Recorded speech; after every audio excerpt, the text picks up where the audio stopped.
अक्सर खबरें आती हैं टर्बुलेंस की या फिर सिक्योरिटी चेक्स की लंबी कतारें और मन में सवाल उठता है, क्या हवाई जहाज से सफर करना मतलब सच में सेफ है?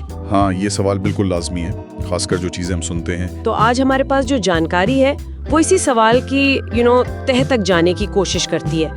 हम देखेंगे कि आंकड़े क्या कहते हैं और ये जो सुरक्षा के इंतजाम है वो कितने पुख्ता हैं। बिल्कुल, मकसद यही है कि तथ्यों को सामने रखा जाए और जो आम चिंताएं हैं हवाई यात्रा को लेकर उन्हें थोड़ा समझा जाए। ठीक है, तो चलिए शुरू करते हैं। सबसे पहले नंबर्स देखते हैं, आंकड़े क्या कहानी बताते हैं। हाँ, आंकड़े काफी कुछ कहते हैं। जानकारी के मुताबिक, और ये इंटरनेशनल एयर ट्रांसपोर्ट एसोसिएशन यानी आयाटा का डेटा है, हवाई सफर असल में परिवहन का सबसे सुरक्षित तरीका है। ये बात बहुत लोग नहीं जानते शायद। हाँ, और जानलेवा दुर्घटना की संभावना वो तो मतलब 11 मिलियन यानी 1 करोड़ 10 लाख उड़ानों में से एक, उससे भी कम। 1 करोड़ 10 लाख में एक से भी कम। हाँ, सोचिए, रोज कार चलाने या साइकिल चलाने में इससे कई ज्यादा जोखिम है, यहाँ तक कि सड़क पर पैदल चलने में भी।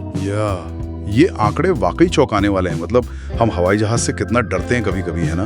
और असलियत ये है। सही कहा, ये दिखाता है कि महसूस होने वाला खतरा और असलियत का खतरा कितना अलग हो सकता है।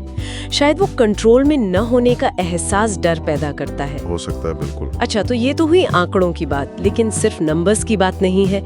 इन जहाजों को इतना सुरक्षित बनाने के लिए होता क्या क्या है, मतलब पर्दे के पीछे क्या चल रहा है। हाँ, वो जानना जरूरी है। तो जानकारी ये बताती है कि हवाई जहाजों को बनाते वक्त ही, मतलब डिजाइन स्टेज से ही सुरक्षा सबसे ऊपर रखी जाती है। हाँ, सेफ्टी फर्स्ट वाला मामला है एकदम। सेफ्टी फर्स्ट वाला मामला है, और हर कमर्शियल प्लेन की लगातार और बहुत ही घनी, मतलब गहन जांच होती है। रेगुलर मेंटेनेंस चेक्स, हाँ, वो बहुत जरूरी है। और पायलट्स, उन्हें सैकड़ों घंटों की सख्त ट्रेनिंग दी जाती है और समय समय पर उनके टेस्ट भी होते रहते हैं। बिल्कुल, और सिर्फ ट्रेनिंग ही नहीं, उनके रेगुलर एग्जाम्स होते हैं, उनकी क्षमता जांची जाती है लगातार। यही नहीं, हर उड़ान पर एयर ट्रैफिक कंट्रोल और एयरलाइन ऑपरेशन सेंटर की पूरी नजर रहती है। रियल टाइम मॉनिटरिंग, मतलब 24 घंटे निगरानी। हाँ, और अगर कोई छोटी सी भी गड़बड़ी दिखे तो उसे फौरन ठीक किया जाता है। इसे ऐसे देख सकते हैं कि ये सुरक्षा की कई परतें हैं, एक मल्टी लेयर्ड सिस्टम। डिजाइन से लेके रख रखाव, पायलट की काबिलियत और फिर उड़ान की निगरानी तक हर लेवल पर सुरक्षा पक्की की जाती है। मतलब ऐसा नहीं कि सिर्फ एक चीज पर निर्भर है। नहीं, बिल्कुल नहीं।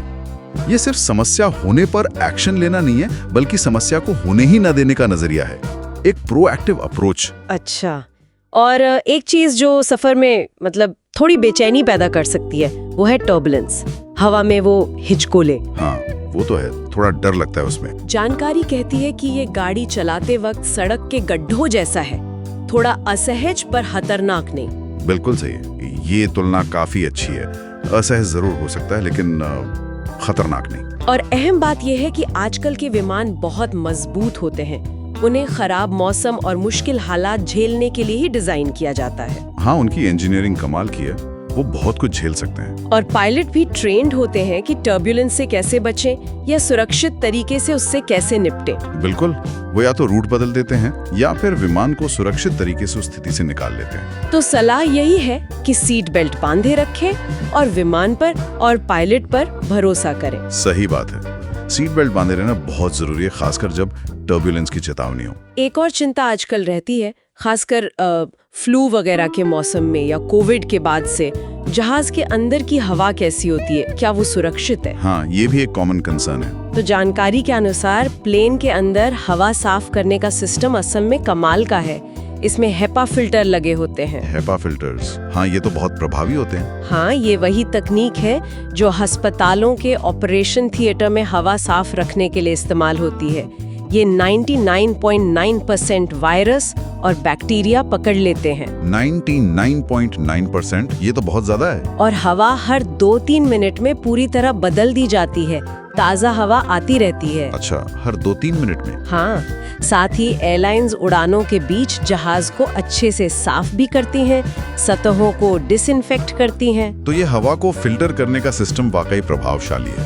हालांकि जाहिर है, अपनी तरफ से सावधानी बरतना, जैसे हैंड सैनिटाइजर का इस्तेमाल करना या जरूरत लगे तो मास्क पहनना। हाँ, वो तो हमेशा ही अच्छा आइडिया है, कहीं भी जाएं। बिल्कुल। अच्छा, और आखिर में बात करते हैं सुरक्षा और इमरजेंसी की तैयारी की। हर उड़ान से पहले क्रू मेंबर पूरी इमरजेंसी जांच करते हैं हाँ, वो प्री फ्लाइट चेक्स बहुत जरूरी होते हैं। और उन्हें आग लगने, कोई मेडिकल इमरजेंसी होने या विमान खाली कराने जैसी किसी भी मुश्किल हालात से निपटने की पूरी ट्रेनिंग मिली होती है। वो हर स्थिति के लिए तैयार रहते हैं। यहाँ जोर इस बात पर दिया गया है कि जो सुरक्षा निर्देश दिए जाते हैं ना उड़ान से पहले, डेमोन्स्ट्रेशन, हाँ, जिन्हें अक्सर लोग नजरअंदाज कर देते हैं। हाँ, उन्हें ध्यान से सुनना कितना जरूरी है, ये सच में जान बचा सकता है। बिल्कुल, और ये सुरक्षा की साझा जिम्मेदारी दिखाता है। मतलब क्रू तो प्रशिक्षित है ही, पर यात्रियों का निर्देशों पर ध्यान देना और उनका पालन करना, सहयोग करना भी उतना ही जरूरी है। एक टीम वर्क जैसा हो गया ये तो। हाँ बिल्कुल, सेफ्टी सबके लिए है। तो इन सब बातों का निचोड़ क्या निकलता है? मेरे हिसाब से तो यही कि हवाई यात्रा आज अविश्वसनीय रूप से सुरक्षित है। हाँ, आंकड़े और इंतजाम दोनों यही दिखाते हैं। और टेक्नोलॉजी और ट्रेनिंग की बदौलत ये लगातार और भी सुरक्षित होती जा रही है। सुरक्षा हमेशा पहली प्राथमिकता है। बिल्कुल बिल्कुल, इसमें कोई दो राय नहीं। तो ये थी हमारी आज की पड़ताल हवाई सुरक्षा पर। हाँ, और एक सोचने वाली बात शायद हम छोड़ सकते हैं सुनने वालों के लिए। जैसे जैसे विमान सुरक्षा बेहतर हुई है, टेक्नोलॉजी इतनी आगे बढ़ी है, क्या खतरे को लेकर हमारी अपनी सोच, हमारी भावनाएं, वो भी इन बेहतर होते आंकड़ों के साथ बदली हैं? दिलचस्प सवाल है। या डर अब भी कहीं न कहीं हावी है आंकड़ों के बावजूद? ये जानकारी और हमारी भावनाओं के बीच का जो रिश्ता है, उस पर सोचने का एक पॉइंट है। सही कहा, इस पर जरूर सोचा जा सकता है।